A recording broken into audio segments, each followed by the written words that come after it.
बऱ्यापैकी आता आपण मानसशास्त्र सब्जेक्ट पाहत होतो. मानसशास्त्रामध्ये आपण मानसशास्त्राच्या पहिले इंट्रोडक्शन, मानसशास्त्र म्हणजे काय किंवा मानसशास्त्राच्या निरनिराळ्या अध्ययन पद्धती काय आहेत, हं? किंवा मानसशास्त्राच्या शाखा काय आहेत. त्याच्यानंतर आपण हे सगळं मानसशास्त्राचं इंट्रोडक्शन पहिल्या ह्याच्यामध्ये मॉड्यूलमध्ये शिकलो. दुसऱ्या मॉड्यूलमध्ये आपण सगळ्या थेरीज शिकलो. कार्ल युंग, सिगमंड फ्रायड आणि डॉक्टर अल्फ्रेड एडलर ह्यांच्या आपण सगळ्या थेरीज शिकलो. तिसऱ्या मॉड्यूलमध्ये आपण पर्सनॅलिटी आणि ट्रेट्स सॉरी, तिसऱ्या मॉड्यूलमध्ये सायकोसिस, न्यूरोसिस आणि फ्रस्ट्रेशन आणि डिप्रेशन, त्यातलं आपण सायकोसिस, न्यूरोसिस शिकलो होतो. फ्रस्ट्रेशन आणि डिप्रेशन आपलं मागं राहिलं होतं. आणि चौथ्या ह्याच्यामध्ये पर्सनॅलिटी ट्रेट्स पाहिले होते आपण सगळे. तर आता आपण डिप्रेशनला स्टार्ट करू आजच्या लेक्चरमध्ये.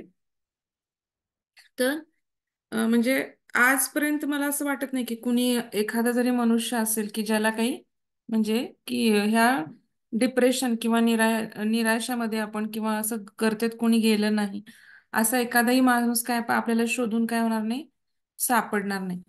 तर आता डिप्रेशन म्हणजे काय किंवा नैराश्य किंवा त्याला मराठीमध्ये दुसरा अजून एक शब्द आहे अवसाद. तर 2-3 शब्दांमध्ये येऊ शकतो. एक तर डिप्रेशन, नैराश्य किंवा अवसाद, अशी आपल्याला 3 प्रकारची नावं काय येऊ शकतात, त्याच्यासाठी आपल्याला येऊ शकतात. तर आता डिप्रेशन म्हणजे काय किंवा हे काय आहे किंवा त्याला काय म्हणायचं, तर डिप्रेशन म्हणजे काय की अफेक्टिव्ह डिसऑर्डर आहे. अफेक्टिव्ह म्हणजे काय, तर त्याच्यामध्ये त्यांनी काय दिलं, त्याचा अर्थ काय दिला अफेक्टिव्ह डिसऑर्डरचा, mental illness characterized by the pathological changes in mood. म्हणजे थोडक्यात काय की कुठल्या पण व्याधीची काय असते, शरीरामध्ये संप्राप्ती असते. एक प्रकार आपण त्याला संप्राप्ती म्हणतो, म्हणजे पॅथॉलॉजी म्हणतो. अंडरलाईन पॅथॉलॉजी काय आहे, डिसीजची पॅथॉलॉजी काय किंवा रोगाची पॅथॉलॉजी म्हणजे काय की आत असं काय घडतं, अशी काय घडतं की त्याच्यामुळे त्याचा तो डिसीज होतो. तर जो डिसीज त्याची संप्राप्ती किंवा कसा होतो, हे शरीरामध्ये काय काय हे होतं, ते चेंजेस होतात, ते आपल्याला पॅथॉलॉजीमध्ये कळतात. त्यालाच मराठीमध्ये आपण किंवा आयुर्वेदामध्ये त्याला आपण संप्राप्ती म्हणतो. तर त्या डिसीजचे डायग्नोसिस झालं, त्याची संप्राप्ती माहित असेल तर ट्रीटमेंट द्यायला काय होतं, आपल्याला सोपं पडतं. तर डिप्रेशन काय आहे की नैराश्य काय आहे की हा एक बुद्धीचा आजार म्हणू शकतो आपण, मेंटल इलनेस आहे. आणि कशाने होतो, तर तो pathological changes in the mood किंवा व्याधीच्या संप्राप्तीने होतो. आणि आपल्या ह्याच्यामध्ये मानसिकतेमध्ये जे बदल घडतात त्याच्यातून आपल्याला तो दिसून येतो. आणि की म्हणजे थोडक्यात काय, तर शरीरामध्ये असे काही केमिकल चेंजेस होतात आणि त्या केमिकल चेंजेसमुळे काय होतं की आपल्याला नैराश्य येतं किंवा अवसाद निर्माण होतो आपल्या शरीरामध्ये, असं आपण म्हणू शकतो. आता WHO किंवा वर्ल्ड हेल्थ ऑर्गनायझेशननी डिप्रेशनची किंवा नैराश्य किंवा अवसादाची काय व्याख्या केली आहे की कॉमन मेंटल डिसऑर्डर, म्हणजे सर्वसाधारणतः बुद्धीचा सापडणारा आजार, की कशाने की त्याच्यामध्ये काय काय होतं, तर डिप्रेस्ड मूड म्हणजे आपला जो काही आपला स्वभाव किंवा आपला जो वर्तन आहे किंवा आपलं हे जे आहे ते कसं राहतं, नैराश्यवादी किंवा अवसादात्मक राहतं. आणि सगळ्यात गोष्टीतला काय होतो की आपला इंटरेस्ट संपून जातो किंवा आवड, सगळ्या गोष्टीतली आवड आपली काय होते, संपून जाते. आणि आपल्याला स्वतःला काय वाटायला लागतं, अपराधी भावना निर्माण होते मनामध्ये. काय थोडक्यात सगळ्या गोष्टीतली आवड कमी होते, आनंद राहण्याची क्षमता कमी होते. स्वतःच्या मध्ये काय निर्माण होतं, तर गिल्ट किंवा अपराधी भावना निर्माण होते. नंतर आपला सेल्फ इस्टीम किंवा आपला सेल्फ वर्थ काय असतो, एकदम लो होतो. म्हणजे स्वस्वाभिमान म्हणा किंवा स्वतःबद्दलचा कॉन्फिडन्स म्हणा, तो काय होतो, पूर्णपणे कमी होतो. झोप डिस्टर्ब होते, म्हणजे झोप कमी किंवा जास्त दोन्हीपैकी होऊ शकतं. भूक कमी होते, आपली उत्साह किंवा आपली ऊर्जा कमी होते. आणि एकाग्रता किंवा आपलं कॉन्सन्ट्रेशन, एकाग्रता म्हणू शकतो त्याला मराठीमध्ये, की आपली एकाग्रता पूर्णपणे कमी होते. थोडक्यात काय, ह्या सगळ्याचा समुच्चय ज्या गोष्टीत दिसून येतो त्याला आपण वर्ल्ड हेल्थ ऑर्गनायझेशन काय म्हणतं की नैराश्य किंवा अवसाद असं त्याला म्हणतं. त्याच्यानंतर आपण काय पाहणार आहोत सेकंड पॉइंट मध्ये, तर टाइप्स ऑफ डिप्रेशन्स. आता लक्षात घ्या की साधारणतः म्हणजे आपण काय करू शकतो की मेजर डिप्रेसिव्ह डिसऑर्डर्स म्हणजे काय की साधारणतः नॉर्मली ह्या गोष्टी आपल्याला काय दिसून येतात ह्याच्यामध्ये कसं असतं की रिकरन्स ऑफ लॉंग एपिसोड. तर मेजर डिप्रेसिव्ह ऑर्डर मध्ये काय तर मुख्यतः काय असतं की recurrence of long episodes of low moods. म्हणजे रिकरन्स म्हणजे काय की वारंवार घडतं असं. हम्म. आणि खूप मोठ्या वेळासाठी किंवा लॉंग एपिसोड म्हणजे साधारणतः 2 आठवडे 3 आठवड्यासाठी काय होतं की आपला मूड किंवा आपलं जे काही स्वभाव असतो त्याच्यामध्ये काय राहतो की एकदम लो राहतो किंवा उदास राहतो आपण किंवा नैराश्याकडे झुकलेला राहतो. आणि असं वाटतं की ही गोष्ट म्हणजे रिकरंट होते. म्हणजे 1 महिना झाला परत कमी झालं आणि परत अजून 1-2 महिन्यांनी परत 1 महिना राहू शकतं. तर असं वाटतं की नेव्हर एंडिंग आहे म्हणजे कधी संपणार आहे का नाही अशी भावना आपल्यामध्ये काय होते की निर्माण होते. आणि त्याच्यामुळे काय होतं की आपल्याला एक प्रकारचं ना आता ह्याच्यामध्ये किती ह्या डिप्रेशनमध्ये जे मेजर डिप्रेसिव्ह ऑर्डर आहे किंवा डिसऑर्डर आहे त्याच्यामध्ये कुठले कुठले डिप्रेशन येतात तर त्याच्यामध्ये त्यांनी खाली साधारणतः 5 प्रकारचे डिप्रेशन दिलेले आहेत. तर आता पहिला काय आहे की अटिपिकल डिप्रेशन. म्हणजे आता हा अटिपिकल म्हणजे काय असतो की अटिपिकल डिप्रेशन मध्ये काय होतं की आपल्याला काय होतं की साधारणतः आपण टेम्पररी आपलं काय होतं की एक प्रकारचा आपला एक्सपिरियन्स असतो की टेम्पररी आपला बूस्ट मूड म्हणजे मूड काय होतं आपला थोडासा एनर्जेटिक होतो आणि आपण रिस्पॉन्ड करतो पॉझिटिव्ह इव्हेंटला. परंतु त्याच वेळेस आपल्याला काय होतं की हळूहळू नंतर असं होऊ शकतं की आपल्याला परत सेकंड टाइमला असं की भूक कमी झाली आपल्याला किंवा हे असं आपल्याला त्याच्यामध्ये काय होतं की आपल्याला साधारणतः जाणून होतं की म्हणजे एक प्रकारचं अटिपिकल टाईप डिप्रेशन असतं. म्हणजे काय की पॉझिटिव्ह इव्हेंटला आपण काय करतो की रिस्पॉन्ड करतो नाही असं नाही. आपला इम्प्रूव्ह होतो मूड त्याच्यामध्ये. पण हे टेम्पररीली असतं म्हणजे ते आणि मग परत दुसऱ्याच सेकंदाला आपल्याला काय होतं की आपला मूड काय होतो की लो होतो. आपण कॉन्सन्ट्रेशन करायला आपल्याला डिफिकल्टी येते, थकवा वाटतो. हम्म. थोड्या वेळापुरता एखाद्या गोष्टीला आपण चांगली गोष्ट किंवा पॉझिटिव्ह गोष्ट वाटते तर थोडासा मूड इलेव्हेट होतो. आपण त्याला रिस्पॉन्ड पण करतो पण परत थोड्या वेळाने तो आपला मूड आहे तसा डिप्रेशनकडे जातो. That is called as atypical depression. आता हे पोस्टपार्टम डिप्रेशन. आता हे पोस्टपार्टम डिप्रेशन मेलमध्ये पण असू शकतं फिमेलमध्ये पण असू शकतं. तर त्या पोस्टपार्टम म्हणजे काय की आफ्टर डिलिव्हरी की बायकांच्या मध्ये काय होतं की पोस्टपार्टम डिप्रेशन नंतर डिलिव्हरी झाल्यानंतर काय काय बायकांना काय होतं की डिप्रेशन येतं. बऱ्याच बायका ह्या फेज मधून जातात कारण पडलेल्या जबाबदाऱ्या रिस्पॉन्सिबिलिटीज शरीरातले होणारे चेंजेस हार्मोनल चेंजेस यामुळं काही बायका पोस्टपार्टम सायकोसिस मधून किंवा पोस्टपार्टम डिप्रेशन मध्ये जातात. मग त्याच्यावरून मेल लोक पण जातात कारण का तर नवीन येणाऱ्या रिस्पॉन्सिबिलिटीज किंवा त्याची येणारी जबाबदारी त्याच्यामुळे कधी कधी काय होतं की अँझायटी निर्माण होते आणि अँझायटीचं परत काय होतं की डिप्रेशन मध्ये रूपांतर होऊ शकतं जर आपण त्याला फेस करायला किंवा रिस्पॉन्सिबिलिटी घ्यायला अजून प्रॉपर तयार नसेल किंवा काही अडचणी असेल तर काय होतं की त्याला परत परत काय होतं पोस्टपार्टम डिप्रेशन किंवा ह्या प्रकारचं डिप्रेशन येऊ शकतं. आणि हे बऱ्यापैकी कॉमन आहे म्हणजे की बऱ्यापैकी बायकांना म्हणजे साधारणतः 100 पैकी बऱ्यापैकी 50 बायका तरी या डिप्रेशन मधून काय होतात की बऱ्यापैकी जातात. दुसरी गोष्ट म्हणजे पुरुषांपेक्षा बायकांमध्ये डिप्रेशनचं प्रमाण काय असतं की जास्त प्रमाणात असतं. हम्म. आता कॅटाटोनिक डिप्रेशन. आता कॅटाटोनिक डिप्रेशन म्हणजे काय तर ह्या डिप्रेशन मध्ये काय होतं की हा एक प्रकारचा सबटाईप आहे. म्हणजे एक प्रकारचा आता हे सबटाईपच आहेत सगळेच.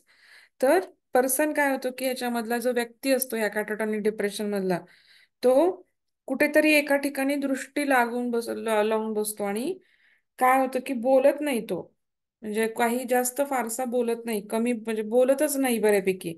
आणि खूप प्रोलॉंगड पिरियडसाठी म्हणजे खूप लांबच्या पिरियडसाठी तो अशाच कंडिशन मध्ये राहतो. तो कशालाच रिस्पॉन्ड करत नाही आणि जे काही आजूबाजूला चाललंय त्याच्याकडे पण त्याचं काय असतं काही लक्षच नसतो. तो एकदम सायलेंट किंवा शांतपणे किंवा मोशनलेस. मोशनलेस म्हणजे काय तर कसलीही हालचाल न करता शांतपणे बाजूबाजूच्या त्यांना काही रिस्पॉन्ड न करता काहीही न बोलता खूप वेळ कुठेतरी एका ठिकाणी दृष्टी लावून तो काय केलेला असतो बसलेला असतो. That is called as the catatonic depression असं आपण त्याला म्हणू शकतो.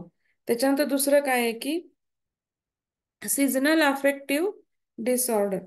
आता हे सीझनल अफेक्टिव्ह डिसऑर्डर जे आहे, तर ही सीझनल अफेक्टिव्ह डिसऑर्डरला आपण एक एक प्रकार शॉर्ट फॉर्म मध्ये SAD, सॅड असं म्हणू शकतो. म्हणजे त्याचे पहिले शब्द घेऊन शॉर्ट फॉर्म मध्ये आपण SAD, सॅड असं आपण म्हणू शकतो. म्हणजे काय होतं की हे आपल्याला ठराविक सीझन मध्ये, आता नावावरूनच कळतं की काही सीझनला आपल्याला काय होतं की आपण त्याच्यातून सफर होतो. म्हणजे अगदी ज्या वेळेस की डे शॉर्टर आहेत, सनलाईट कमी येतोय, अशा वेळेस काय होतं की आपल्या शरीरामध्ये केमिकल चेंजेस मध्ये काय होतात, ट्रिगर अप होतात. काही केमिकल्स वेगळे स्त्रवायला लागतात आणि त्यामुळे काय होतं की आपल्याला डिप्रेशन येऊ शकतं किंवा अवसाद. साधारणतः विंटर सीझन मध्ये असं बऱ्याच जणांना होतं, कारण काय होतं की ऊन कमी असतं, डे शॉर्ट असतात. कधी कधी पावसाळ्यामध्ये पण ऊन नसतं किंवा त्याच्यामुळे काय होतं की अशा वेळेस केमिकल जे स्त्रवतात त्याच्यामुळे काय होतं की बऱ्याच जणांना असं सीझनल अफेक्टिव्ह डिसऑर्डर्स काय डिप्रेशन असं येऊ शकतं. त्याच्यानंतर आपण पुढचा प्रकार पाहणार आहोत की मेलॅनोक्लोनिक मेलॅनोकोलिक डिप्रेशन. आता मेलॅनोकोलिक डिप्रेशन म्हणजे काय असतं, तर ह्या डिप्रेशन मध्ये काय होतं की त्या पेशंटचं जे बोलणं आहे ते एकदम स्लो डाऊन होतं. एकदम असा हळुवारपणे एक एक एक एक शब्द किंवा खूप कमी पण बोलतो आणि खूप हळुवारपणे एक एक शब्द उच्चारतो. नंतर स्पीच जसं स्लो डाऊन होतं, तसं तसं त्याचे काय होतात, विचार पण कमी होतात, शरीराच्या हालचाली कमी होतात आणि आनंद घेण्याची किंवा आनंदी राहण्याची जी क्षमता आहे ती पूर्णपणे, किंवा इतर ऍक्टिव्हिटी, डेली ऍक्टिव्हिटी करण्याची क्षमता पण काय होते त्याची कमी होते. त्याला आपण काय म्हणायचं की मेलॅनोकोलिक डिप्रेशन असं म्हणू शकतो. आता ह्या मेजर डिप्रेसिव्ह डिसऑर्डर कशामुळे, म्हणजे त्याला मेजर का म्हणलंय, तर खूप वेळासाठी त्या खूप लेंदी पिरियडसाठी किंवा खूप काळासाठी हे डिप्रेशन किंवा लो मूड्स राहतात आणि रिकरंटली परत परत परत परत येऊ शकतात आणि असं वाटतं की हे कधी पण न संपणारी गोष्ट आहे किंवा नेव्हर एंडिंग प्रोसेस आहे. आणि त्याच्यामध्ये मग अटिपिकल डिस्ट्रेशन, postpartum depression, catatonic depression, seasonal affective disorder, melancholic depressions, ह्या गोष्टी काय येतात त्याच्यामध्ये येतात. आता सेकंड पार्ट काय आहे की डायस्थॅमिक डिप्रेशन. आता डायस्थॅमिक डिप्रेशन मध्ये काय येतं की हे पण लॉंग पिरियड साठी असतं, पण सिम्पटम्स जे सिव्हिरिटी असते आपली लक्षणांची ती काय असते, कमी असते आणि आपण नॉर्मल लाईफ जगू शकतो. की म्हणजे आपण थोड्या वेळ म्हणजे आपल्याला असं अगदीच डिप्रेस्ड आहे किंवा काहीच आपल्याला बरं वाटत नाही असं होत नाही. तर थोड्या वेळासाठी हे स्थिती येते आणि परत थोड्या वेळासाठी काय होते, हे आपण आहे तसं म्हणजे आपल्या डेली लाईफच्या गोष्टींच्या वरती त्याचा फारसा इफेक्ट होत नाही. त्यामुळे त्याला आपण काय म्हणलेलं आहे की डिस्थॅमिक डिप्रेशन असं म्हणू शकतो. आता सिच्युएशनल डिप्रेशन. आता सिच्युएशनल डिप्रेशन म्हणजे काय, तर काही गोष्टींना आपल्याकडे, आपण डेली लाईफ मध्ये काय असतं की काही ना काहीतरी आपल्याकडे बरेच आघात, मानसिक आघात आपल्यावरती होत असतात. समजा आता आपल्या अगदी जवळचं कोणतरी, अगदी आपले वडील, आई किंवा आपली बायको, आपला नवरा, असं कोणी सिच्युएशनल म्हणजे एक्सपायर झालं एकदम ट्रॉमॅटिकली, ऍक्सिडेंटली, तर त्यावेळेस काय होतं की त्या ट्रॉमॅटिक इव्हेंटमुळे काय होतं की आपण काय होऊ शकतो की आपल्याला त्रास होऊ शकतो की तेव्हा पुरतं आपण डिप्रेशन मध्ये जाऊ शकतो. मग तो जॉब गेलेला असू शकतो किंवा आपल्या लव्ड वन्स म्हणजे आपले जे प्रेम, आपल्या भोवतीचे जे प्रेमळ लोक आहेत त्यांचा कोणाची तरी डेथ झालेली असू शकते किंवा आपल्याला इलनेस झालेला असू शकतो किंवा आपल्या जवळच्या लोकांना काहीतरी असाध्य व्याधी झालेला असू शकतो. म्हणून त्याला काय म्हणलेलं आहे की सिच्युएशनल डिप्रेशन असं म्हटलेलं आहे. नंतर पुढचा पार्ट काय आहे, तर त्याचं काय आहे की विचार सायकोटिक, सायकोटिक डिप्रेशन किंवा त्याला आपण असं म्हणू शकतो सायकोटिक. आपण म्हणतो की काय सायकोसिस झाल्यासारखा वागतो किंवा सायकोसिस झाल्यासारखा वागतो असं आपण त्याला म्हणतो. तर आता सायकोटिक डिप्रेशन मध्ये पण ह्याच गोष्टी असतात साधारणतः, की जे काही आपल्याला आहेत की आपण म्हणजे एका ठिकाणी असं रिलॅक्स मध्ये किंवा शांतपणे बसू शकत नाही. कॉन्स्टंटली आपण काय करू शकतो की कॉन्स्टंटली काही ना काहीतरी काही ना काहीतरी आपण असं एक प्रकारची गोष्ट करत राहतो किंवा अं, त्याला असं बरं वाटत नाही, म्हणजे तो शांतपणे रिलॅक्सपणे एका ठिकाणी आनंदाने बसू शकत नाही. That is called as psychotic depression. नंतर आपल्याला पुढचा बघायचा आहे की एंडोजिनियस डिप्रेशन. हम्म आता एंडोजिनियस डिप्रेशन मध्ये काय येतं की ह्याच्यामध्ये आपण पूर्णपणे अनेबल होतो की कुठल्या गोष्टीचा आनंद आपण एखादी गोष्ट घडली तर आपण तिचा आनंद घेतो. म्हणजे त्या बारीक बारीक गोष्टी पण असू शकतात. म्हणजे साधारणतः पावसाळ्यामध्ये एक कप चहा मिळाला, ही सुद्धा आनंदाची गोष्ट असते काही काहींची साठी. आणि मग अशा गोष्टींचा सुद्धा ते बारीक बारीक गोष्टींचा आनंद घेऊ शकत नाहीत. आणि सेन्सिटिव्हिटीज डिक्रीज होते त्यांची. म्हणजे कुठल्या पण गोष्टीला जी आपली सेन्सिटिव्हिटी असते, म्हणजे आपण एखादा गरीब भिकारी माणूस दिसला किंवा एखादी बाळ रडणारं दिसलं तर आपल्यामध्ये सेन्सिटिव्हिटी, आपण त्याला उचलून घेतो. तशी सेन्सिटिव्हिटीज कमी होते. ब्रेनची काय होते की सेन्सिटिव्हिटी कमी होते, आणि त्याला आपण काय म्हणतो की एंडोजिनियस डिप्रेशन होतं. आता नंतर सगळ्यात लास्ट प्रकार काय आहे की मॅनिक डिप्रेशन. मॅनिक डिप्रेशनलाच आपण काय म्हणतो की बायपोलार डिसऑर्डर. हा, ते मॅनिक डिप्रेशनलाच आपण काय म्हणतो की बायपोलार डिसऑर्डर असं म्हणतो. आता ह्याच्यामध्ये पण काय झालंय की बायपोलर डिसऑर्डर म्हणजे काय होतं की ह्याच्यामध्ये दोन टोकाला लक्षण दिसतात. पोलार म्हणजे काय, तर दोन टोक, बाय म्हणजे दोन आणि पोलार म्हणजे टोक. आपण म्हणतो का नाही बाय, साऊथ पोलार आणि हे आपण नॉर्थ पोलार म्हणतो, तसं हे बायपोलार डिसऑर्डर. बायपोलार म्हणजे की दोन टोक. आणि ह्याच्यामध्ये काय होतं की माणूस एका वेळेस एक एक भावना असते आणि अचानक थोड्या वेळाने काय होतं की दुसऱ्या भावनेवरती उडी मारतो, किंवा म्हणजे एकदा तो एकदम एनर्जेटिक आनंदी मूड वरती एकदम छान शीळ मारत असतो, आनंदी असतो, उत्साही असतो, तर दुसऱ्याच वेळेस तो काय होतो की डिप्रेशन मध्ये जातो. अचानकच डिप्रेशन मध्ये जातो, अचानकच शांत राहतो. आपण आपल्या साईडची बरेच जण पण असं बघतो की काहीच गोष्टी झाल्या की एखादी माणसं अचानक बोलायचं बंद करतात, आपल्याशी वागायचं बंद करतात, त्यांचं वागणं बदलतं. आणि दुसऱ्या क्षणी म्हणजे अनप्रेडिक्टेबल वागणं असतं एकदमच. अनप्रेडिक्टेबल म्हणजे एका वेळेस एकदम उत्साही आनंदी, एकदम पूर्णपणे चांगलं वागणार, आणि दुसऱ्याच क्षणी ते आपल्याशी एकदम वाईट वागणार. असं त्याला आपण काय म्हणू शकतो की बायपोलार डिसऑर्डर म्हणू शकतो. आता त्याच्यामध्ये पण चार प्रकार आहेत. त्याच्यामध्ये डिप्रेसिव्ह एपिसोड म्हणून एक प्रकार आहे. तर ह्याच्यामध्ये काय असतं की आपण एकदम काय होतं की ह्या डिप्रेसिव्ह एपिसोडमध्ये आपलं काय होतं, पेशंट एकदम काय करतो, काय एक्सपिरियन्स करतो, तर त्याचा मूड एकदम काय होतो की नैराश्याने ग्रासलेला असतो. की त्याचा स्वभाव किंवा त्याचा पूर्णपणे त्याचा भाव किंवा भावना काय होते एकदमच की नैराश्य किंवा अवसादाने त्याला एकदम उदास वाटायला लागतं, चिडचिडा होतो, एकदम असं एम्प्टी किंवा रिकामेपणा जाणवायला लागतो त्याला, आपण काहीच उपयोगाचे नाही किंवा असं. कुठल्या पण गोष्टींमधला आनंद निघून जातो, किंवा एखादी गोष्ट क्रिया करायचाच आनंद निघून जातो. तर आपले म्हणजे असं मूड फ्लक्च्युएशन्स व्हायला लागतात. तर हे सगळं काय दिसतं आपल्याला डिप्रेसिव्ह भागामध्ये, एक पोलारमध्ये दिसतं. आणि सेकंड आपण काय म्हणू शकतो की मॅनिक एपिसोड्स. आता मॅनिक एपिसोड्स मध्ये काय होतं की ह्याच्यामध्ये एकदम फुल ऑफ एनर्जी माणूस राहतो. म्हणजे थोडक्यात कळलं का तुम्हाला बायपोलर म्हणजे एक डिप्रेसिव्ह एपिसोड असतो, नंतर एक लगेच परत मॅनिक एपिसोड येतो. मॅनिक एपिसोड मध्ये काय असतं की लगेच फुल ऑफ एनर्जी राहतो माणूस, आणि असं त्याचं नंतर ऍक्टिव्हिटीज वाढतात. लोकांना ते कळतं की नेहमीपेक्षा तो वेगळा वागतो हे तर कळतं, परंतु एकदम फुल ऑफ एनर्जी, खूप बडबड करतो, खूपच त्या संदर्भाला धरून पण करत नाही, असं त्याच्याशी कंटिन्युअसली एनर्जेटिक आणि जॉयफुल आणि वेलबिंग असल्यासारखा सेन्स असतो, आणि एकदम अनकंट्रोलेबली बडबड बडबड करत राहतो. अशा गोष्टी काय होतात की मॅनिक एपिसोड्स मध्ये घडतात. आणि आता तिसरा प्रकार बघणार आहोत आपण. तर त्याच्यामध्ये काय तर हायपोमॅनिक एपिसोड.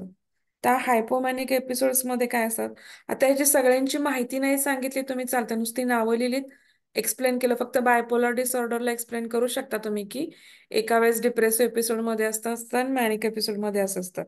आता हायपोमॅनिक एपिसोड मध्ये काय असतं, तर ह्याच्यामध्ये पण हायपोमॅनिया आणि मॅनिया या दोन्ही पिरियड्स मध्ये काय असतं की over active high energy behaviour असतं, आणि डे टू डे लाईफमध्ये सिग्निफिकंटली जाणवण्या इतपत असतो ते.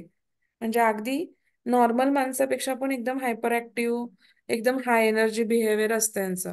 आणि मिक्स्ड मूड स्टेट्स असतात. मिक्स्ड मूड स्टेट्स मध्ये काय दिसतं, तर मिक्स्ड मूड स्टेट्स मध्ये साधारणतः दोन्ही गोष्टी दिसून येतात. एकाच वेळेस त्यांना हाय वाटू शकतं, एनर्जी जास्त असते, आणि दुसऱ्याच वेळी एकदम डिप्रेस्ड अशा गोष्टी असू शकतात. तर थोडक्यात काय, तर डिप्रेसिव्ह एपिसोड हे मॅनिक डिप्रेशन मधले येणारे स्थित्यांतर किंवा स्थित्या आहेत एक प्रकारच्या. किंवा एक वेळेस डिप्रेसिव्ह मोड राहतो, एकदम परत मॅनिक आणि हायपोमॅनिक मध्ये जाऊ शकतो, आणि कदाचित मिक्स्ड मोड स्टेट किंवा एकाच वेळेस हाय पण वाटतं थोड्या वेळासाठी आणि एका वेळेस परत लगेच लो होऊ शकतं. असं होऊ शकतं. म्हणून ह्यांना काय म्हटलेलं आहे की बायपोलर, कारण टोकाच्या विरुद्ध विरुद्ध गोष्टी घडतात, म्हणून त्याला आपण काय म्हणलेलं आहे, बायपोलर एपिसोड्स असं म्हणलेलं आहे.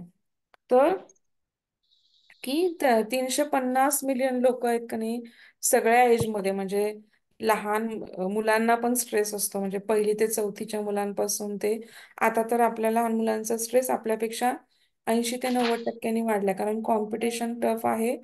1 किंवा 2 मुलं असतात, पेरेंट्सचं कम्प्लिटली कॉन्सन्ट्रेशन किंवा एक्सपेक्टेशन्स खूप असतात मुलांकडनं.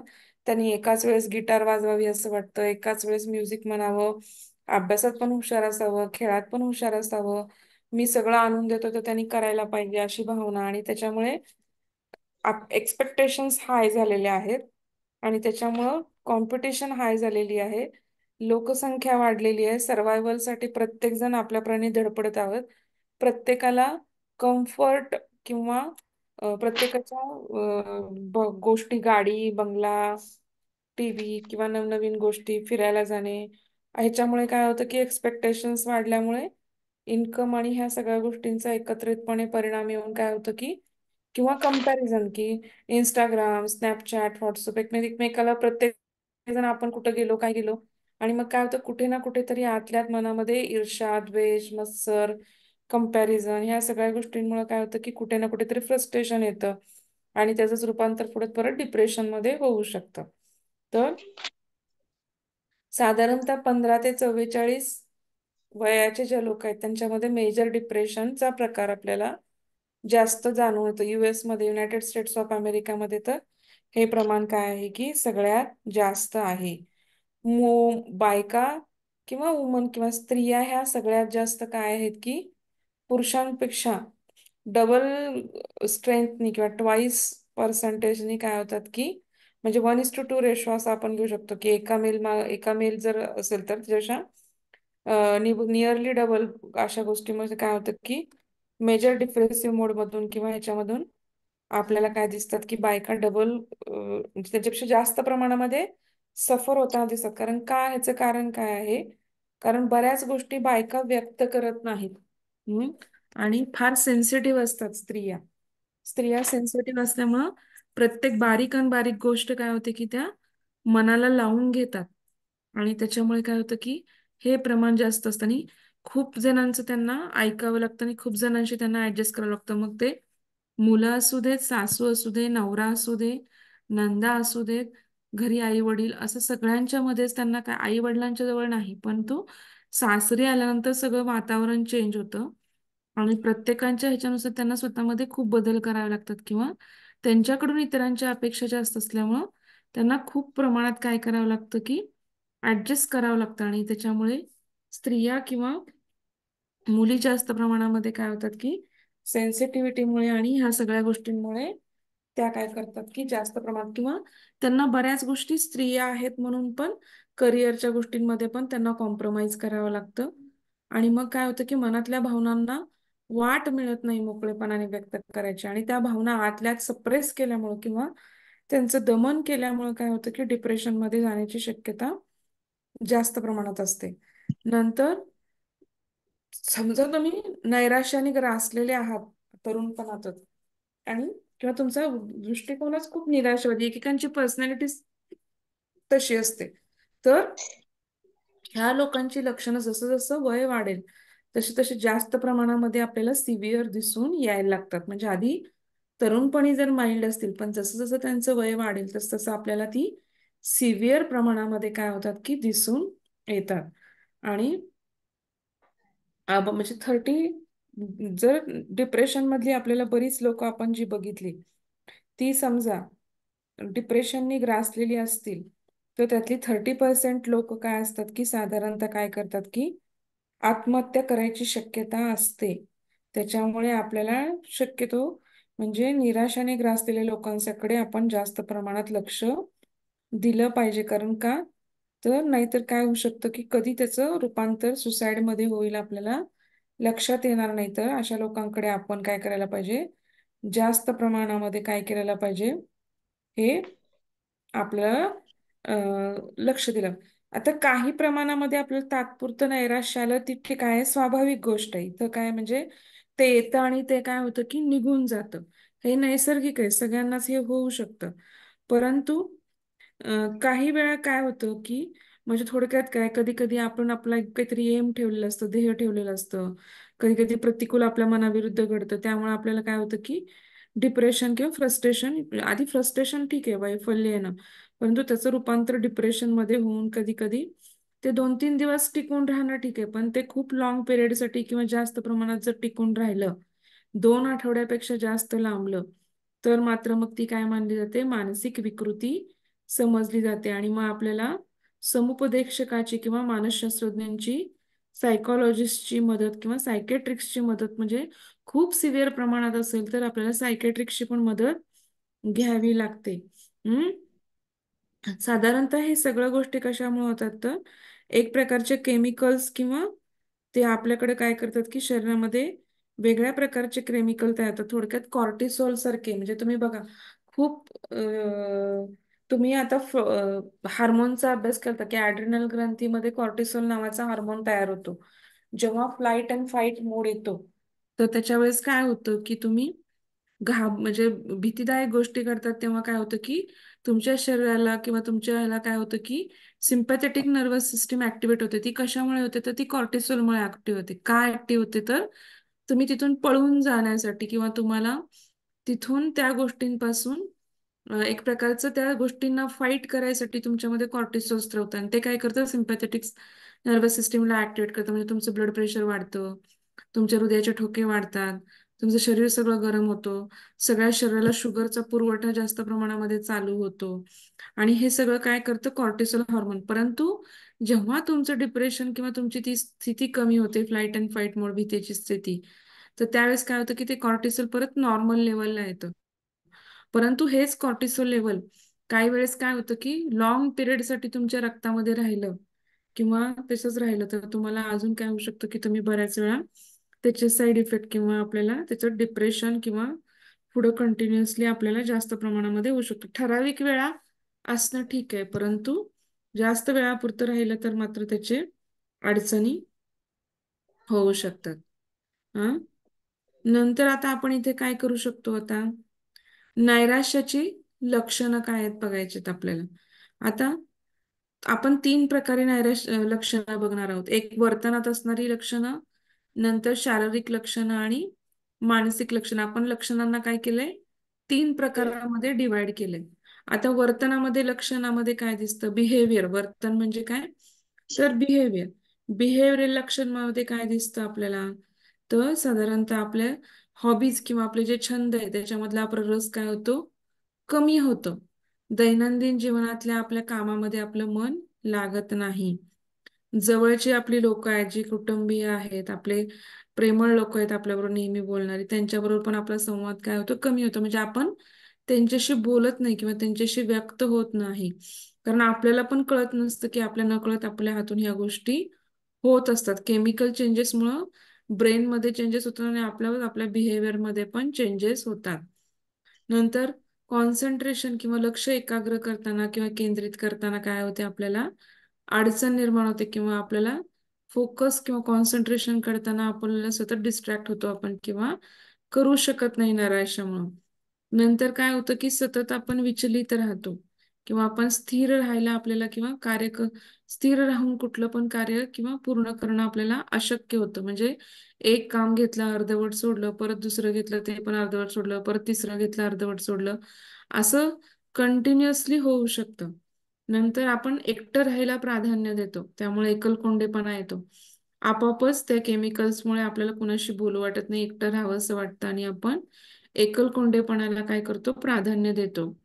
कुठली पण गोष्ट आठवायला पण आपल्याला जड जाते किंवा अडचण येते. साध्या साध्या गोष्टी, किल्ल्या कुठं ठेवल्यात किंवा आपण लॉक घातले का, किंवा आपण वही विसरून येतो, चष्मा विसरून येणे, पेन विसरून येणे. ते नॉर्मली पण होऊ शकतं, पण खूप जर विचारत असाल किंवा खूप डिप्रेशन मध्ये असाल तरी ह्या गोष्टी अत्याधिक प्रमाणामध्ये घडतात. आणि कधी कधी काय होतं की अत्याधिक प्रमाणामध्ये झोप पण लागते. काही जणांना असं उलट पण होऊ शकतं, काही जणांना झोपच लागत नाही, अनिद्रा होते, आणि काही जणांना मात्र अत्याधिक झोप लागते. असं पण होऊ शकतं. आता शारीरिक लक्षणामध्ये काय दिसतं, तर आपली काम करण्याची ऊर्जा काय होते, कमी होते. नॉर्मली आपण जेवढी कामं करू शकतो त्यापेक्षा कमी काम करणं आपल्याला थकवाच जाणवायला लागतो लगेचच. आपली ऊर्जा किंवा आपली एनर्जी काय होते, पूर्णपणे कमी होते. आपण खूप वेळ काय करू शकत नाही, काम करू शकत नाही. आपोआपच आपली नॉर्मल एनर्जी सुद्धा काय होते की कमी होते, कारण आपण विचारांच्या अवसाद किंवा डिप्रेशन आल्यामुळे कुठल्याच गोष्टीत इंटरेस्ट नसल्यामुळे आपोआपच आपली ऊर्जा किंवा थकवा जाणवतो आपल्याला. आपली ऊर्जा कमी होते, आपल्याला सतत थकवा जाणवायला लागतो. आपण बोलणं पण कमी करतो किंवा खूप हळूपणे बोलायला लागतो. भूक कमी होते. कधी कधी अत्याधिक झोपणे, कधी कधी कमी झोपणे, ह्या गोष्टी पण दिसून यायला लागतात. अचानक वजन काय होतं, कमी होणे, हे पण काय होऊ शकतं, कारण भूक कमी झाली की वजन पण कमी होऊ शकतं. काही जण अति खातात, डिप्रेशन आलं तर किंवा स्ट्रेस आला तर अति खाणारी लोक पण आहेत, असं पण होऊ शकतं. त्यानंतर स्पष्ट शारीरिक कारणाशिवाय आपल्याला पचनाच्या समस्या म्हणजे काय, ऍसिडिटी होणे, डोके दुखणे, अशा म्हणजे थोडक्यात काय, तुम्हाला माहिती आहे की सायकोसोमॅटिक डिसिजेस रूपामध्ये रूपांतर होतं. तुम्हाला खूप काळामध्ये जर डिप्रेशन राहिलं तर शरीरामधल्या केमिकल्समुळे आपल्याला काय होऊ शकतं, हायपरटेन्शन किंवा रक्तदाब होऊ शकतो, डायबिटीस होऊ शकतो, स्किन डिसऑर्डर्स होऊ शकतात, मायग्रेन होऊ शकतो, ऍसिडिटी होऊ शकते. तर ह्या सगळ्या गोष्टी किंवा आपल्याला सायकोसोमॅटिक डिसऑर्डर्स काय व्हायला लागतात, आपल्याला अस्थमा किंवा दमा होऊ शकतो. ह्या गोष्टी किंवा पचनाच्या मलस्तंभ होऊ शकतो, कॉन्स्टिपेशन, पचनाच्या समस्या निर्माण होऊ लागतात. किंवा काही जण हिस्टरिक होतात म्हणजे असं अंग वेडं करतात किंवा त्रास द्यायला लागतात की आपल्याकडे कोणी लक्ष द्यावं म्हणून, असं पण होऊ शकतं. त्याच्यानंतर मानसिक लक्षणामध्ये मानसिक लक्षणामध्ये सतत निराश वाटायचं, निराशावादीच विचार येणार. नंतर स्वतःमध्ये अत्याधिक दोष वाटायला लागतात, काळजी वाटायला लागते. अं निराश किंवा आपण कुणाच्याच उपयोगी नाहीये किंवा आपला कुणालाच उपयोग नाहीये असं वाटायला लागतं. आत्महत्या करायचे विचार मनामध्ये येतात. स्वतःला पण इजा पोहोचवण्याचे विचार मनामध्ये येतात. त्रस्त वाटतं आपल्याला, कधी कधी उत्तेजित पण वाटतं. आणि कुठल्या पण गोष्टींमध्ये, चांगल्या गोष्टींमध्ये किंवा आनंददायी उपक्रमामध्ये किंवा एखादी गोष्ट करण्यामध्ये आपला उत्साह पूर्णपणे काय होतो की निघून जातो. आता ही आपण 3 प्रकारची लक्षणं वेगवेगळ्या याच्यानुसार आपण पाहिलेली आहेत. आता उपचाराच्या आधी आपण काय करू की ह्याच्यामध्ये आपण काय करू की साधारणतः कारण काय आहेत हे पाहू आपण. आता कारणांमध्ये काय करायचंय आपल्याला, तर जेनेटिक कॉज किंवा अनुवंशागत होऊ शकतं की ह्याची कारणं काय आहेत, त्याला आपण इंग्लिशमध्ये एटिओलॉजी म्हणतो आणि मराठीमध्ये काय म्हणतो आपण त्याला, कारणे असतं. मुख्य कारण काय आहे तर की म्हणजे साधारणतः जेनेटिक कॉज की अनुवंशिकता हा सगळ्यात महत्वाचा आहे. की म्हणजे समजा की आपल्या हिस्ट्री, फॅमिली जर हिस्ट्री घेतली किंवा आपल्या कुटुंबाचा इतिहास घेतला तर त्याच्यामध्ये समजा आपल्याला काय होऊ शकतं की आपल्या आई वडिलांना किंवा आपल्या आजी आजोबांना जर हा असेल तर काय होऊ शकतं की साधारणतः तो विकार किंवा ती गोष्ट मुलांमध्ये पण नैराश्य येण्याची शक्यता काय असते, जास्त होईलच असं नाही, परंतु आनुवंशिकतेने येण्याची शक्यता असतात. पण आपण विचार किंवा आपले योग्य योग साधना जर केली किंवा नैराश्यावरती आपण काय करू शकतो, नक्कीच मात करू शकतो. प्रिव्हेंटिव्ह मेजर्स काय असतात की फार युजफुल असतात अशा वेळेस. आपल्या कुटुंबामध्ये जर हिस्ट्री असेल तर आपण सकारात्मक पुस्तकांचं वाचन करणे किंवा आपल्यामध्ये योगाचा अंतर्भाव करणे, या गोष्टीने आपण जेनेटिक कॉजेस वरती पण मात करू शकतो. नंतर एन्व्हायरमेंटल फॅक्टर्स.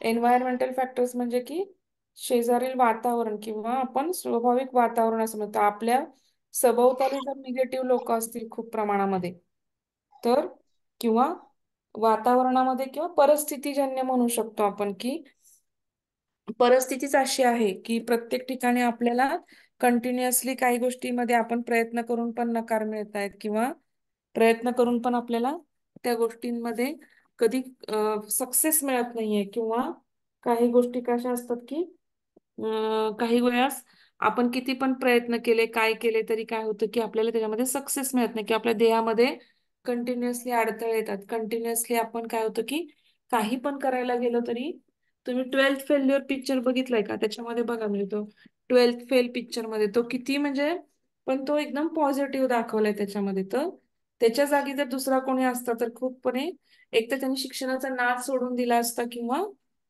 काही करायचं, किंवा परिस्थितीला घाबरून त्याच्या हातून चुका झाल्या असत्या. म्हणजे त्याच्यामध्ये त्याची सदविवेक बुद्धी तो तिथं पण तरी पण त्याच्यामध्ये ठेवून सगळ्या गोष्टींना काय करतोय, तो फेस करतो. मग एन्व्हायरमेंटल फॅक्टर्स पण त्याला कारणीभूत असतात कधी कधी. नंतर बायोकेमिकल फॅक्टर्स येतात. बायोकेमिकल फॅक्टर्स मध्ये काय असतं सगळ्यात महत्वाचं, की आपल्याला आनंद देणारे 4 प्रकारचे हार्मोन आहेत. म्हणजे की नॉरएड्रेनालिन म्हणजे सिरोटोनिन, डोपामाइन, नॉरएड्रेनालिन हे काय करतात की आपल्याला हे स्त्रवले, किंवा एंडॉर्फिन हे काय असतात की आपल्याला शरीरामध्ये काय करतात की व्यायाम आणि वगैरे काय होतं, एंडॉर्फिन रिलीज होतं. तर कुठली पण गोष्ट आपण काही गोष्टी केल्या, काही गोष्टीत मदत केली लोकांना, व्यायाम केला, किंवा कधी दूध पिल्याने पण सेरोटोनिन रिलीज होतं. हळद घालून जर दूध पिलं तर सेरोटोनिन रिलीज होतं. तर असं हे सगळे जे हार्मोन्स आहेत त्यांनी आपल्याला काय होतं की एक प्रकारचं आनंद किंवा एक प्रकारचं आपल्याला समाधान देतात हे हार्मोन्स. तर ह्या हार्मोन्सचं प्रमाण कधी कधी काय होतं की सर्टन म्हणजे काही ठराविक ब्रेनच्या एरियामध्ये कमीच होतं पूर्णपणे. आणि मग किंवा आपण त्यामुळे काय होतं की आपण आपोआपच डिप्रेशन मध्ये किंवा नैराश्य किंवा अवसादामध्ये जाऊ शकतो. नंतर डोपामिनर्जिक ऍक्टिव्हिटी म्हणजे काय होतं की ही कशामध्ये होतं की त्याच्यामध्ये reduced in the case of depression. नैराश्यामध्ये काय होतं की हे डोपामिनर्जिक ज्या ऍक्टिव्हिटी त्या सगळ्या कमी होतात. किंवा ओव्हर ऍक्टिव्हिटी पण करतात. ओव्हर ऍक्टिव्हिटी करतात म्हणजे जसं मी तुम्हाला मगाशी सांगितलं मॅनियामध्ये कसं त्यांना कळतच नाही, ते संदर्भासहित उगीचच बडबड बडबड एन्थुझियास्टिक खूप उत्साही असल्यासारखं एखादी गोष्ट कंटिन्युअसली करत राहतात. असं ते डोपामिनर्जिक ऍक्टिव्हिटी असं होऊ शकतं. नंतर एंडोक्राईन फॅक्टर्स. एंडोक्राईन मध्ये सगळ्या हार्मोनल्स ग्लॅन्ड ज्या आहेत आपल्या शरीरामधल्या, त्याच्यामध्ये समजा हायपोथायरॉइडिझम झालं, तर हायपोथायरॉइडिझमने काय होतं की इरिटॅबिलिटी येतोय, थकवा येतो, मेंदूचं काम नीट होत नाही, चिडचिड व्हायला लागते, उत्साह वाटत नाही. तर ह्या सगळ्या गोष्टी एंडोक्राईन फॅक्टरमुळे पण डिप्रेशन किंवा नैराश्य आपल्याला लवकर समजा लक्षात आलं नाही तुम्हाला, किंवा डिटेक्ट झालं नाही, आणि जर थायरॉक्सिनच्या गोळ्या चालू केल्या नाहीत किंवा काही नाही केलं, तर तुम्हाला हायपोथायरॉइडिझम मध्ये पण डिप्रेशन, नैराश्य, फ्रस्ट्रेशन, इरिटेशन येऊ शकतं. आणि कुशिंग सिंड्रोम मध्ये पण हे डिप्रेशन आपल्याला येऊ येऊ शकतं. समजा तुम्ही अब्युज झालाय, तुम्हाला कुणी छळलं किंवा तुम्हाला त्रास दिलाय, किंवा ड्रग्सचे ऍडिक्ट आहात तुम्ही, दारूचे ऍडिक्शन आहे तुम्हाला, किंवा शरीरामध्ये हार्मोनल लेवल्स मध्ये काही चेंजेस झालेत काही कारणांमुळं, इलनेसमुळं, किंवा आपल्या शरीराला आपल्याला फिजिकल इलनेसेस आहेत म्हणजे कॅन्सर आहे, असाध्य व्याधी आहेत, आणि त्याच्यामुळे साईड इफेक्ट किंवा मेडिकेशनमुळं आपल्याला काय होऊ शकतं की डिप्रेशन किंवा नैराश्य येऊ शकतं. तर ह्या सगळ्या गोष्टी काय आहेत की आपल्याला दिसून येतात. तर आता फिजिकल इलनेस मध्ये समजा व्हायरल इलनेसेस, कार्सिनोमा म्हणजे कॅन्सर, काही आपल्याला न्यूरोलॉजिकल डिसऑर्डर्स आहेत, ऍक्सिडेंट झालाय, ब्रेनचा एखादा पार्ट काढून टाकलाय, थायरॉइड डिसीज आहे, मल्टिपल स्क्लेरोसिस आहेत शरीरामध्ये, किंवा पर्निशियस अॅनिमिया, डायबिटीस, ह्याच्यामुळे काय होतं की कधी कधी शरीरामध्ये पॅथोफिजिओलॉजी घडून येते, आणि त्याच्यामुळे काय होतं आपल्याला कधी कधी त्रास होतो. नंतर काही औषधांमुळे पण डिप्रेशन येतं. म्हणजे अॅनाल्जेसिक म्हणजे तुम्ही पेन किलर खाता, त्या थोड्या खाणं वीक आहे, पण कंटिन्युअसली जर तुम्ही पेन किलर खूप दिवसांसाठी घेतल्या किंवा अँटी डिप्रेसंट्स गोळ्या खाल्ल्या, तर त्याच्यामुळे झोप जास्त येते आणि खूप जास्त दिवस खात असाल तरी पण तुम्ही शांत किंवा न बोलणारे एकटे राहणारे असेच झोपून राहणारे सारखे कोणाशी न बोलता गोळ्या खाणे आणि झोपून राहणे, कारण ते सिडेशन असतं त्याच्यामध्ये थोड्या प्रमाणामध्ये. नंतर खूप प्रमाणामध्ये अँटी हायपरटेन्सिव्ह कंटिन्युअसली 20-20, 25-25 वर्ष घेतली. अँटी कन्व्हल्जंट्स मध्ये पण तुम्हाला सिडेशन येतं, किंवा बेन्झाडिझेपाईन ह्या गोष्टींचं विड्रॉल म्हणजे काही काही औषधं बंद केली आपण म्हणजे अचानकपणे, तर त्याच्यामुळे त्याच्या विड्रॉल सिम्पटम्समुळे पण डिप्रेशन येतं. आणि अँटी काही सायकॉटिक ड्रगनी पण काय होतं की आपल्याला डिप्रेशन येऊ शकतं किंवा नैराश्य येऊ शकतं. तर ह्या सगळ्या गोष्टी काय आहेत आपल्याला ह्या कारणीभूत ठरतात की आपल्याला डिप्रेशन निर्माण करण्यासाठी काय होतात आपल्याला साधारणतः कारणीभूत ठरतात. आता नैराश्याचे उपचार करायचे आता ह्याच्यामध्ये काय आहे की आपण काय होतो की 3 प्रकारे याचं विभाजन करू शकतो. म्हणजे सौम्य अवसाद म्हणजे काय थोड्या प्रमाणात डिप्रेशन आहे थोड्या काळासाठी, किंवा आपण म्हणू शकतो मध्यम अवसाद की मध्यम ते गंभीर, आणि नंतरचं काय तर एकदम गंभीर अवसाद साधारणतः. तर ह्या 3 प्रकारामध्ये आपण काय करू शकतो, सौम्य अवसाद, सौम्य ते मध्यम अवसाद आणि मध्यम ते गंभीर अवसाद असं डिव्हिजन आपण काय करू शकतो त्याचं करू शकतो. आता सौम्य औषधामध्ये काय करू शकतो तर एखाद्या गोष्टींमुळे आपल्याला प्रत्येकाला कधी ना कधीतरी ह्या भावनेतून कोणी ना कोणीतरी गेलेलं आहे. कधी ना कधीतरी काही गोष्टींमुळं आपल्याला नैराश्य येतं आणि कशासाठी आपण हे करतोय, का करतोय, हे असे अनेक विचित्र प्रश्न आपल्याला त्यावेळेस पडतात. आणि आपल्याला कुणाला आपली किंमतच नाहीये, आपला काय उपयोगच नाहीये, आपण बिनकामीच आहोत असं वाटायला लागू शकतं. तर ह्या काळांमध्ये आपण कसं असतं की स्वतःकडे पाहिल्यानंतर आपल्याला लक्षात येतं त्या कंडिशन मध्ये की बाबा मग अशा वेळेस जर तुम्ही व्यायाम केला तर व्यायामामुळे मी तुम्हाला लगेच म्हटलं होतं की व्यायामाने काय होतं की एन्डॉर्फिन रिलीज होतं.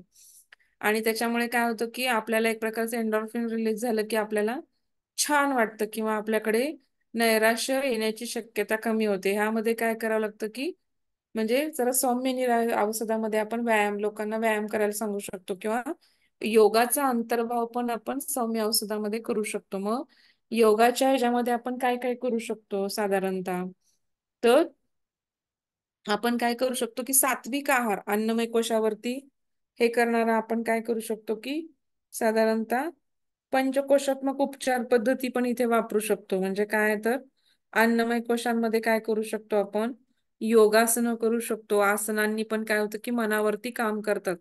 तुम्हाला माहिती आहे की सुखसमाप्ती आनपदं किंवा तत् द्वंद्वा न बिघातः आपण हे त्याचे उपयोग पाहिलेले आहेत आसनांचे पतंजली योग सूत्रामध्ये.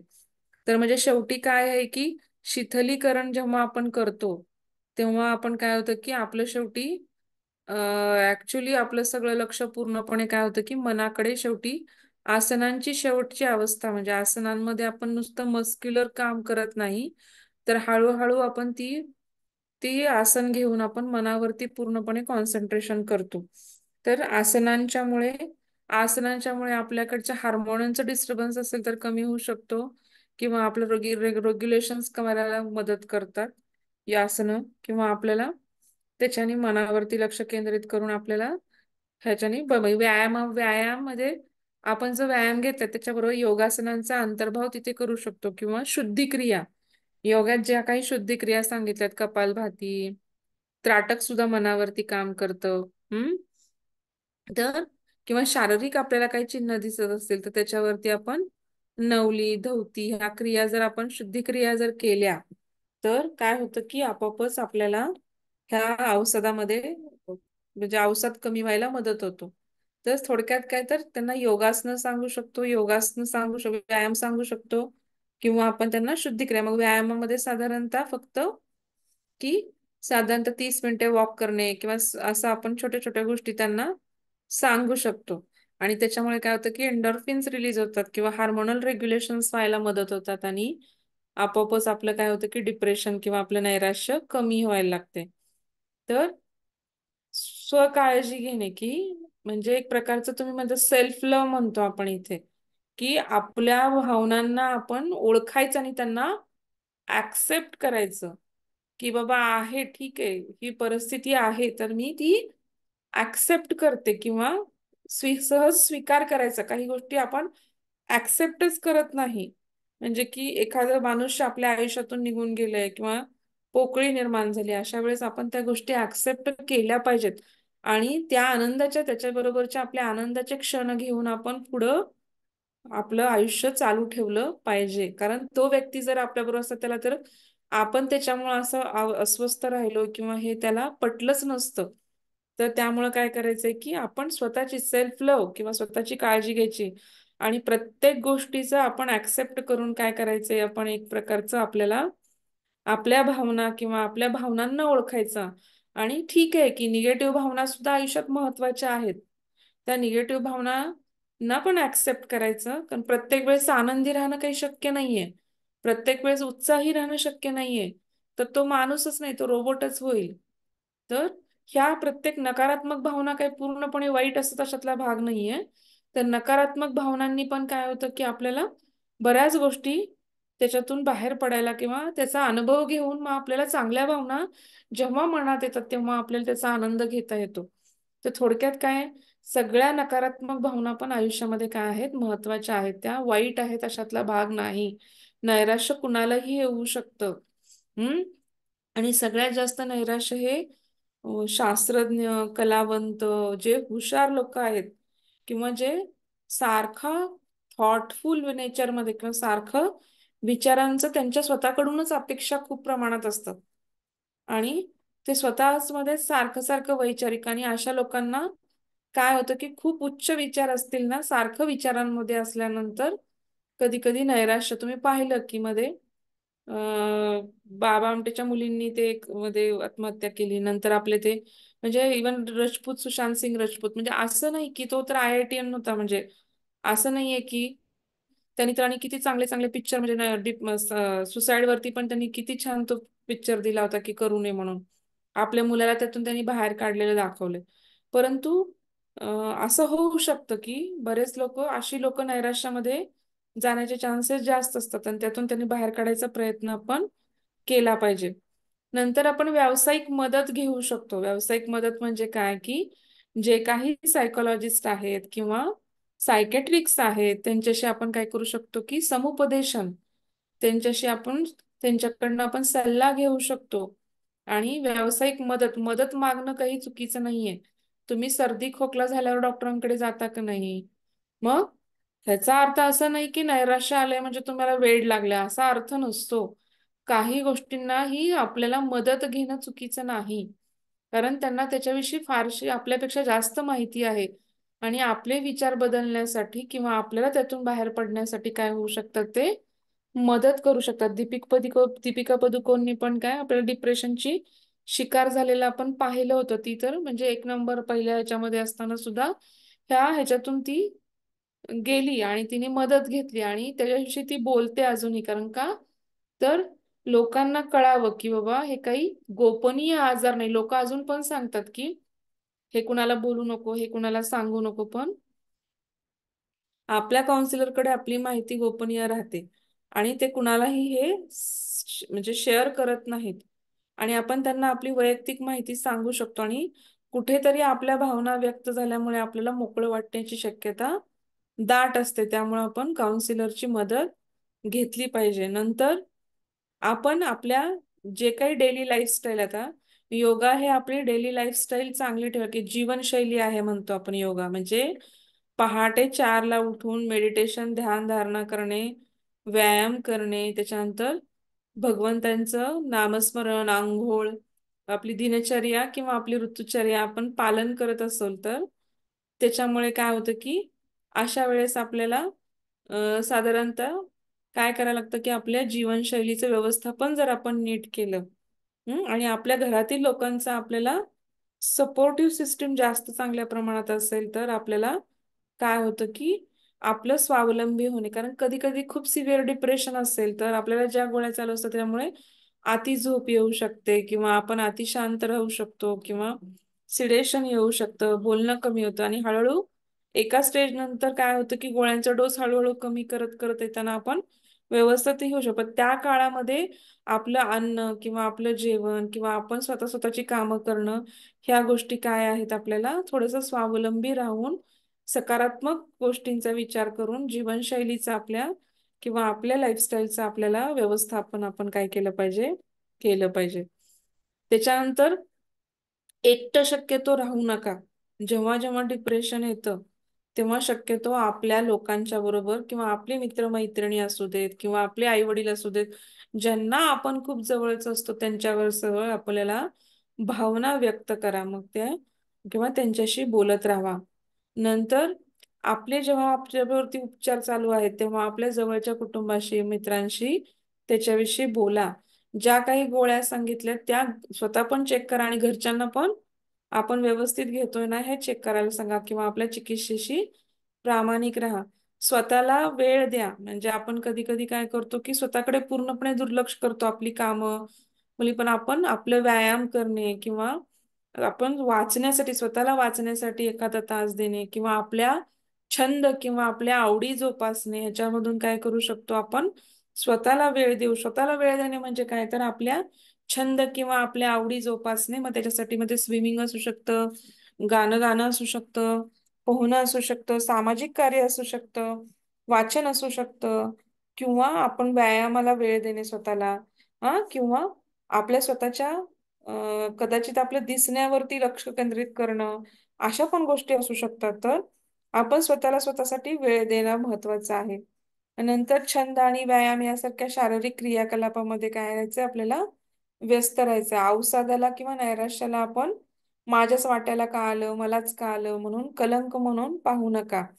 नंतर रिफाईंड जे गोष्टी आहेत म्हणजे बाहेरचे पिझ्झा, बर्गर, कारण तुम्हाला आधीच सांगितलं की तुमचा आहार कसा आहे तसा तुमचा स्वभाव होतो. मग तुमचं सात्विक आहारामुळे काय होतं की तुमचा स्वभाव पण सात्विक राहतो.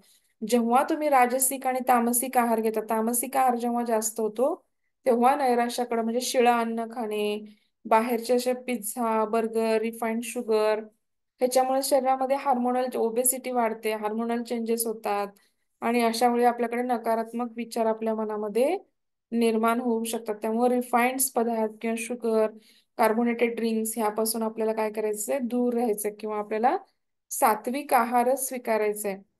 नंतर स्वतःच्या विचारांचं निरीक्षण करायचंय. म्हणजे काय करायचं तर डायरी लिहायला घ्यायची. प्रत्येक वेळेस आपल्याला येणारे विचार आपल्या वहीमध्ये लिहून ठेवायचे आणि महिन्यानी परत त्या विचारांच्या वरती बघायचं किंवा वाचायचं. आणि मग आपल्याला लक्षात येतं की आपले काही विचार हे परिस्थितीला किती हास्यास्पद होते आणि मग आपल्याला काय बदल केले पाहिजेत, आपण कसं रिस्पॉन्ड करतो ह्या गोष्टी विचार करून आपण हळूहळू आपलं वागणं बदल करायचेत आपल्याला. नंतर आपल्याला काही ऍडिक्शन्स असतील किंवा तंबाखू, दारू, सिगारेट, ड्रग्ज, तर त्याच्यापासून आपल्याला काय करायचंय की त्या गोष्टींमुळे पण आपल्याला डिप्रेशन येण्याचे चान्सेस आहेत. त्यामुळं अशा गोष्टींपासून आपल्याला काय करायचंय, लांब राहायचंय. तर आता योगामधलं आपण काय करू शकतो, योगामध्ये आपण पाच कोशात्मक पंचकोशात्मक गोष्टीनुसार म्हणजे समजा अन्नमय कोश घेतला तर मी तुम्हाला मगाच सांगितलं की योगासन आणि शुद्ध क्रिया कोशामध्ये येतात. प्राणमय कोशामध्ये प्राणायाम आणि मनाचा खूप जवळचा संबंध आहे. तर प्राणायामामुळे काय होतं की आपल्या श्वासावरती जसं आपण लक्ष देतो तसं आपल्या विचारांचा वेग किंवा थॉट्सचा वेग कमी होतो. प्रत्याहाराने आपल्याकडे संयम होतो आणि संयमाने आपण ऍडिक्शन किंवा इतर गोष्टींपासून दूर राहतो. नंतर मनोमय कोशामध्ये प्रार्थना, ध्यान, धारणा, ओंकार जाप ह्याचा मनोमय कोशावरती काय होतो की मोठ्या प्रमाणात परिणाम होतो. त्यामुळे मनाचं सबलीकरण व्हायला काय होते, मदत होते आणि प्रत्येक आघाताला आपण तयार होतो. विज्ञानमय कोशांमध्ये आपल्या आहारात बदल करायचे आणि आपल्या विहारात म्हणजे काय तर आपली ऋतुचर्या, दिनचर्या, आपला व्यायाम ह्या सगळा विहारांमध्ये किंवा सूर्यप्रकाशात पण राहायचा कारण सूर्यप्रकाशामुळे काय होतं, विटॅमिन डी, आणि विटॅमिन डी काय करतं, तयार होतं आणि आपल्याला डिप्रेशन पासून दूर राहायला मदत करतं. आणि आनंदमय कोशामध्ये काय तर आपल्याला जे यम आणि नियम सांगितलेत त्यांचं पालन केलं पाहिजे आणि प्रार्थना पण म्हटली पाहिजे किंवा त्यासाठी आनंदमय कोश. तर ह्या सगळ्या कोशांवरती आपण काम केलं तर आपल्याला काय होतं की आपल्याला डिप्रेशन कमी व्हायला मदत होते. आता आनंदमय अन्नमय कोशांमध्ये काय होऊ शकतं तर सगळ्या प्रकारची आसने, मग त्यात सूक्ष्म हालचाली आल्या, पूरक हालचाली आल्या, म्हणजे की साधारणतः मणक्याच्या आरोग्याकडे आपल्याला जास्त लक्ष द्यायचं आहे याच्यामध्ये. मग भुजंगासन, शल्भासन, धनुरासन, सर्वांगासन, हलासन, पश्चिमोत्तानासन, अर्धमंदिरासन, मत्स्येंद्रासन, त्रिकोणासन, बद्धकोणासन, सेतुबंधासन, मार्जरासन, शवासन, मकरासन, या सगळ्या आसनांचा काय होतो की आपल्या पूर्णपणे अन्नमय कोशावरती पण परिणाम होतो आणि त्याचा आपोआपच पुढचा कोश सुधारायला मदत होते. किंवा आपल्याला डिप्रेशन पासून दूर राहायला, कारण डिप्रेशनमुळे मला अष्टंब आलं किंवा ऍसिडिटी आली तर ह्या सगळ्या गोष्टी दूर राहायला, किंवा आपल्याला हार्मोन्सचं प्रमाण किंवा हार्मोन सिक्रेशनचं रेग्युलेशन करायला हे सगळे आसनं मदत करतात. शुद्धिक्रियेने काय होतं की कपालभातीने ऑक्सिजनचं प्रमाण वाढतं आणि त्याच्यामुळे आपल्याला काय होतं की प्रत्येक पेशीला जे उत्साह कमी झालाय किंवा थकवा जाणवतो तो ऑक्सिजन मिळाल्यामुळे कमी होतो. त्राटक पण सगळ्यात महत्वाचं की त्याच्यामुळे पण एकाग्रता, मनातील विचार कमी होणे ह्या गोष्टी काय होतात आपल्याला आढळून येतात आणि त्याच्यामुळे आपोआपच मनाचं सबलीकरण होतं. कपालभातीची काय होतात की की रक्ताभिसरण सुधारतं कपालभातीमुळं, मज्जासंस्थेचं कार्य पण सुधारतं O2 सप्लाय वाढल्यामुळं. नंतर मेंदूतील पेशी सक्रिय होतात आणि त्राटकामुळे काय होतं मनाची शुद्धिक्रिया होऊन मन काय होतं आपलं एकाग्र होतं. हम्म. आता प्राणमय कोशावरती काय आहे तर आपण प्राणायाम तुम्हाला मी सांगितलं की अनुलोम विलोम प्राणायाम काय होतं की सगळ्यात महत्वाचं याच्यामध्ये काय तर ह्याच्यावरती आपल्याला काय होतं तर दीर्घ श्वसन करून घ्यायचं सगळ्यात महत्वाचं म्हणजे दीर्घ श्वसन केल्यामुळे आपोआपच विचार काय होतात कमी होतात. किंवा अनुलोम विलोम प्राणायाम किंवा भ्रामरी प्राणायाम ह्याच्यामध्ये काय करायचं की कुंभक विरहित करून घ्यायचं. आणि भ्रामरी प्राणायाम सगळ्यात महत्वाचा आहे नैराश्यावर किंवा डिप्रेशन मात करण्यासाठी सर्वोत्कृष्ट प्राणायाम आहे, कारण ओंकाराचा जाप होतो, ओंकाराचं भ्रमरासारखं काय होतं गुंजन होतो, ओम म्हणतो आपण तो. आणि त्याच्यामुळे काय होतं की हा सगळ्यात महत्वाचा डिप्रेशन कमी करायला सगळ्यात महत्वाचा प्राणायाम. मनोमय कोशामध्ये ओंकार जाप, उ आणि म. ची स्पंदन आपल्या नाभीपाशी, ची स्पंदन अनाहत चक्रापाशी आणि म ची सहस्त्रधार चक्रापाशी कंपन जाणवतात आणि त्याच्यामुळे काय होतं की स्थूल आणि सूक्ष्म देहावरती काय होतं या कंपनांचा आघात होतो आणि काय होतं आपल्याला डिप्रेशन किंवा हे कमी व्हायला मदत होते. ध्यानधारणासारखं तर सर्वात महत्वाचं कुठलं हेच नाहीये की ध्यान आणि धारणेमुळे आपण काय होतं की नैराश्य आपल्याला येऊ शकत नाही, कारण धारणाचं रूपांतर ध्यानात होतं आणि काय होतं की मनाचं सामर्थ्य किंवा काय वाढतं, विचार कमी होतात, मनाचं सामर्थ्य वाढतं आणि नैराश्य येत नाही आपल्याला. योग निद्रेमुळे काय होतं की योग निद्रा पण महत्वाची याच्यामध्ये काय होतं अफर्मेशन्स, पॉझिटिव्ह अफर्मेशन्स आपण योग निद्रेद्वारे घेऊ शकतात. मग त्याच्यामध्ये ज्यांना नैराश्याने झोप कमी झाली अशांना योग निद्रेने खूप प्रमाणामध्ये काय होतं की चांगला उपयोग पडतो आणि अपनिया किंवा झोप अनिद्रा जी भाग आलेला आहे तो किंवा आपल्याला काय होतो की कमी होतो. विज्ञानमय कोशांमध्ये काय होतं की आहार विहारात बदल केला. आहार काय करायचा तर सात्विक आहार घ्यायचा आहे, मांसाहार वर्ज करायचा आहे. मग याच्यामध्ये पालेभाज्या, फळभाज्या, मोड आलेली कडधान्य किंवा आपलं वरण भात, भाजी पोळी, चपाती, भाकरी अशा गोष्टी किंवा आपली कडधान्य, तृणधान्य, मसालेदार पदार्थ टाळायचेत आपल्याला, स्पायसी पदार्थ, तळलेले पदार्थ, बेकरीचे पदार्थ किंवा आपण जे बाहेरचे रिफाईंड शुगर वगैरे आपल्याला काय सगळं शिळं अन्न, फ्रीजमध्येच प्रिझर्व केलेलं अन्न आपल्याला शक्यतो टाळायचंय. विहारामध्ये काय करायचंय आपल्याला की योग तत्वज्ञानांचा आपल्याला विहारामध्ये वापर करायचा म्हणजे काय नियमांचं पालन करायचंय. म्हणजे नियम म्हणजे काय तप, स्वाध्याय, ईश्वर प्रणिधान, प्रार्थना, शौच, संतोष, स्वाध्याय केल्यावरती पण आपले विचार सात्विक होतात आणि आनंदी आणि समाधानी वृत्तीने काय व्हायचं आपल्याला राहायचंय. नंतर प्रार्थनेने पण काय होतं की प्रार्थना, मंत्रजाप, भजन, नाम हे तपजाप किंवा आपल्याला आध्यात्मिक पठण पाठन केल्यामुळे काय होतं की आपल्याला नकारात्मक गोष्टी आपल्या मनातून निघून जातात, तिथं पॉझिटिव्ह एनर्जी निर्माण होते आणि आपोआपच काय होतं की अप्रग्रिय शौच इत्यादी नियमांचा अवलंब केल्यामुळे काय होतं आपलं सगळं जीवन एकदम चांगलं राहतं. नंतर आनंदमय कोशांमध्ये काय दिलं आपण की ह्याच्यामध्ये आपण फारसा बदल करू शकत नाही, पण आपण जेव्हा ह्या सगळ्या कोशांच्या वरती काम करतो तेव्हा आपोआपच आनंदमय कोश पण चांगला राहण्यासाठी काय होते मदत होते. ह्याच्यावरती 15 मार्काचा क्वेश्चन येतो की नैराश्य म्हणजे काय सांगून किंवा नैराश्याची पूर्ण माहिती देऊन योगाचा योगाचा उपयोग लिहा. म्हणजे नैराश्य कमी करण्यासाठी किंवा उपचार योगामध्ये काही उपचार आहेत का किंवा योग तत्वज्ञान आणि नैराश्य त्याच्यावरती उपचार मग असं आपण प्रश्न 15 मार्काला बऱ्याच वेळा आलेला आहे. ह्याच्यामध्ये काय अडचण आहे, कुणाला काय कळलं नाही असं काय आहे का?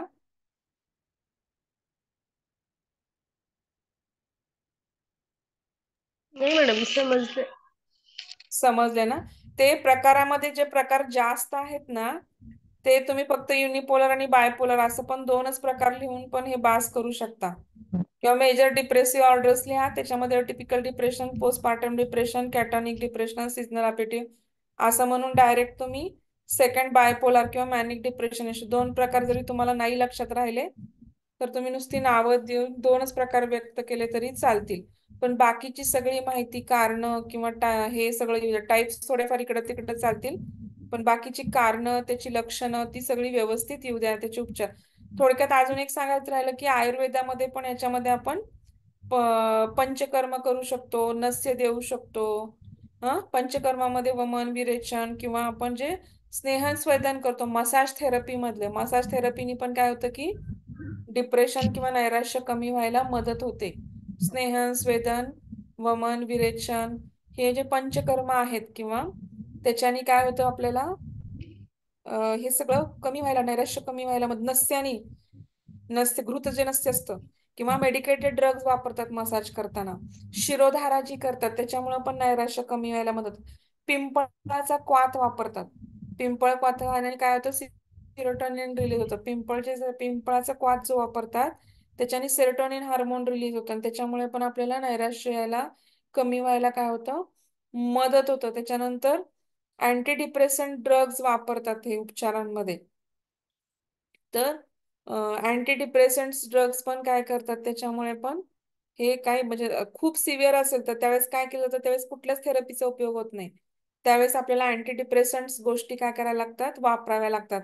आणि अँटी डिप्रेसंट्स गोष्टी वापरून काय करतात की अँटी डिप्रेसंट्स गोष्टी वापरल्यामुळे आणि प्रतिक्रियात्मक उपचार आणि मानसोपचार, मग हळूहळू मग नंतर काउन्सिलिंगकडे येतात, असं सिरियस गोष्टींमध्ये करतात. आणि सिरियस गोष्टींमधला, जेव्हा सिरियस गोष्टी म्हणजे सिरियस सिव्हिअर असतो तेव्हा सिव्हिअर मध्ये अँटी डिप्रेसंट शिवाय त्यांना पर्यायच नसतो. आणि अँटी डिप्रेसंट गोळ्यांचे जेव्हा हे कमी होते तेव्हा, किंवा त्याला मग हळूहळू काय करायला लागतं की साधारणतः प्रतिक्रियात्मक उपचारात्मक थेअरी देतात आणि मग परत हळूहळू मग नंतर डेली लाईफ मध्ये योगाचा भाग किंवा मग आधी मग काउन्सिलिंग केलं जातं आणि मग काउन्सिलिंग नंतर परत त्याच्याबरोबर ते सगळं कमी झाल्यानंतर मग हळूहळू आपल्याला काय केलं जातं, साधारणतः चौथ्या स्टेजमध्ये आपल्याला मग योगा वगैरे डेली लाईफ मध्ये आपल्याला योगाने आपले मानसिक सबलीकरण करायला किंवा मनाची शक्ती वाढवायला मदत होते. कारण डेलीकरण एकदा माणूस नैराश्यामध्ये गेला तर ते परत परत परत परत येऊ शकतं, म्हणजे तो पूर्णपणे बरा होतो अशा भाग नाही. औषधाने तात्पुरता, मग ते परत एखाद्या परिस्थितीला सामोरं गेलं तर परत येऊ शकतो. त्यामुळे आपली डेली रुटीन लाईफ मध्ये आपल्याला व्यायाम, योगासनं किंवा आपल्याला स्वतःची डेली लाईफ म्हणजे केंद्रीय लक्ष देणं स्वकडे, या गोष्टी आपल्याला कंटिन्युअसली कराव्या लागतात. तरच आपलं मानसिक स्वास्थ्य काय होतं, साधारणतः काय होतं की आपल्याला चांगलं राहतं. हम्म. चालेल.